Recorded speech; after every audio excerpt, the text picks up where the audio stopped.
Mengenal Android. Sebagaimana kita ketahui saat ini, perkembangan smartphone atau tablet PC berbasis Android saat ini sangat menjanjikan. Hal ini dapat dilihat dari banyaknya vendor-vendor di dunia yang hampir semuanya memproduksi smartphone atau tablet PC yang menggunakan OS Android. Banyaknya vendor-vendor tersebut memproduksi smartphone berbasis Android ini dikarenakan Android adalah OS mobile yang disebut-sebut sebagai OS mobile dengan platform lengkap, terbuka, dan bebas. Dikatakan lengkap karena Android merupakan sistem operasi yang aman dan banyak menyediakan tools dalam membangun software dan memungkinkan developer dapat lebih banyak pilihan dalam mengembangkan aplikasi berbasis Android. Terbuka karena platform Android disediakan melalui lisensi open source, sehingga pengembang dapat dengan bebas mengembangkan aplikasi. Kemudian Android dikatakan sebagai free platform karena Android adalah platform mobile yang bebas untuk dikembangkan. Tidak ada biaya lisensi yang diperlukan dalam mengembangkan aplikasi berbasis Android. Karena perkembangan dan keunggulan dari OS Android tersebut mengakibatkan meningkatnya kebutuhan akan aplikasi mobile berbasis Android, oleh karena itu menjadi developer Android memiliki peluang yang cukup menjanjikan.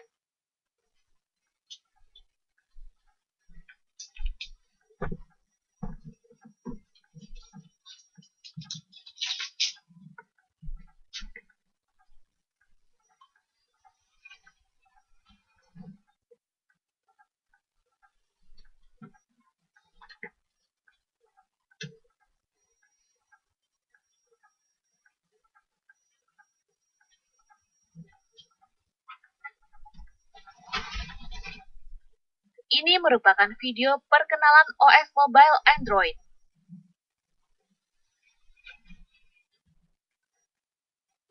Android.inc didirikan di daerah Palo Alto, California, oleh Andy Rabin, Rich Miner, Nick Sears, dan Chris White pada Oktober 2003. Pada Agustus 2005, Google mengakuisisi Android.inc.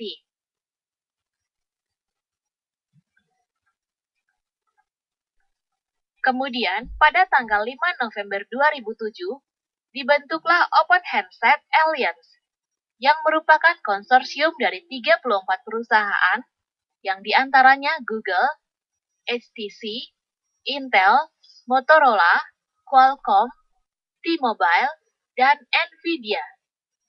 Selanjutnya dalam perkembangannya pada 12 November 2007, dirilislah Android SDK, Software Development Kit, versi beta.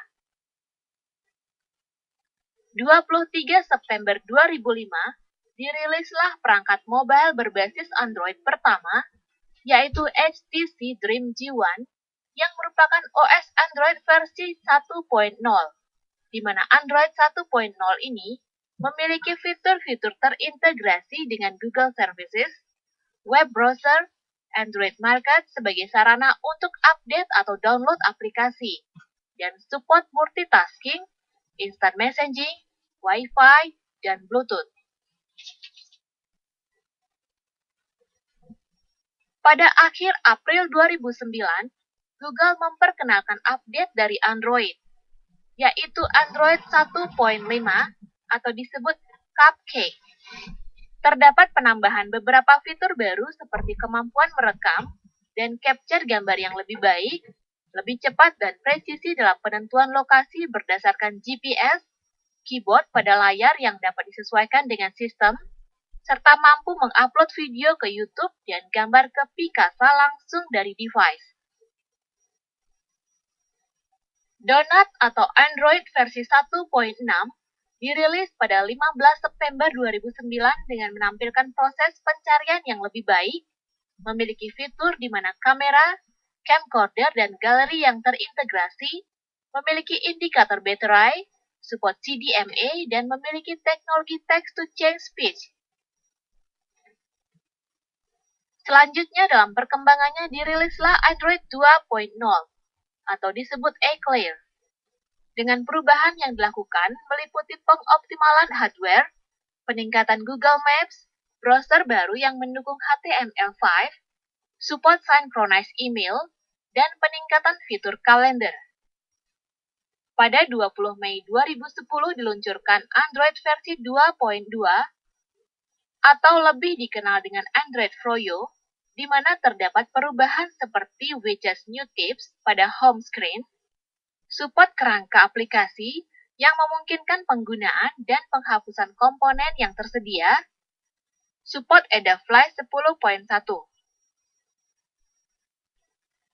Kemudian pada Desember 2010, dirilis Android versi 2.3 yang lebih dikenal dengan sebutan Gingerbread, yang memiliki perubahan pada user interface yang lebih simpel dan cepat, support internet call, dan memiliki kemampuan near-field communication.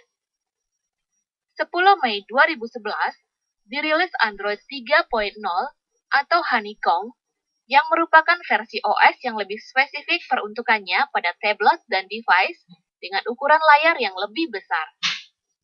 Versi Android yang terakhir dirilis pada pertengahan Mei 2011, yaitu Android versi 4.0 atau disebut Ice Cream Sandwich. Pada data terakhir tanggal 5 Juli 2011, distribusi device yang menggunakan Android paling banyak menggunakan versi Android Froyo dengan 59,40%.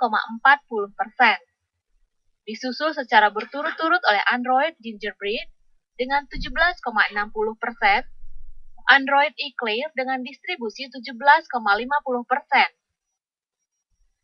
Android menjadi sistem operasi mobile yang sangat menjanjikan dengan support oleh perusahaan-perusahaan besar seperti Asus, Atheros, Google, HTC, Intel, Motorola, T-Mobile, Toshiba, Sony Ericsson, serta masih banyak perusahaan vendor terkemuka di dunia. Sebelum kita membangun suatu aplikasi Android, maka sebaiknya kita mengenal arsitektur Android, yaitu applications dan widgets, yang dimana ini adalah layer yang berhubungan dengan aplikasi saja, di mana dalam layer terdapat aplikasi inti, seperti klien email, SMS, kalender, kontak, dan lain-lain. Selanjutnya, ada application frameworks yang pada Android memungkinkan pengembang dalam mengakses perangkat, akses informasi, menjalankan service background, menjalankan alarm, dan sebagainya. Yang dimana pada layer application frameworks ini, terdapat komponen-komponen seperti views, content provider, resource manager, notification manager, dan activity manager. Kemudian ada layer libraries yang merupakan layer di mana fitur-fitur Android berada. Library tersebut meliputi library media untuk pemutaran audio-video, libraries untuk manajemen tampilan, libraries graphics mencakup SGL dan OpenGL untuk grafis 2D dan 3D. Libraries SQLite untuk dukungan database, kemudian ada libraries SSL dan WebKit yang terintegrasi dengan web browser. Android Runtime merupakan layer yang membuat aplikasi Android dapat dijalankan, di mana di dalam prosesnya menggunakan implementasi Linux. Dalvik Virtual Machine atau DVM merupakan mesin yang membentuk kerangka dasar aplikasi Android. Terakhir, Linux kernel adalah layer di mana inti dari operasi Android itu berada. Berisikan file-file sistem yang mengatur sistem processing, memori, resource, drivers, dan sistem-sistem operasi Android lainnya. Dalam membangun suatu aplikasi Android, maka sebaiknya kita juga mengenal beberapa istilah dalam Android seperti resource.